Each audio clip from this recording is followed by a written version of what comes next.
Mesdames et messieurs, bonsoir et merci pour votre fidélité au programme de la télévision du Burkina. Commençons ce flash d'information par le Conseil des ministres de ce jour. Les membres du gouvernement ont adopté le régime indemnitaire applicable au corps paramilitaire des eaux et forêts. Le Conseil a également fixé la réception du barrage de Samandeni au 31 octobre 2017 avec une incidence financière de 22 milliards de francs CFA. De même, les normes et standards harmonisés de l'UEMOA dans les domaines des transports routiers et ferroviaires ont été adoptés. À la sortie du Conseil des ministres de ce jour, 3 membres du gouvernement se sont rendus sur le site du Salon international de l'artisanat de Ouagadougou.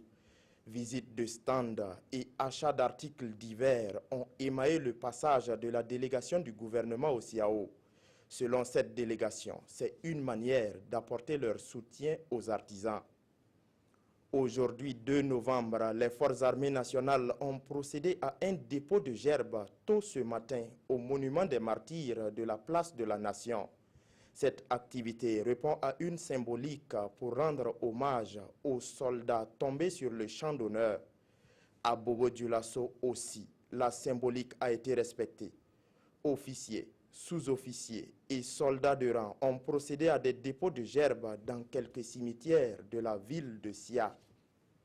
Le général Kenyan Ondieki, à la tête de la force des Nations Unies au Sud-Soudan, a été limogé ce mardi, moins de 6 mois après sa nomination.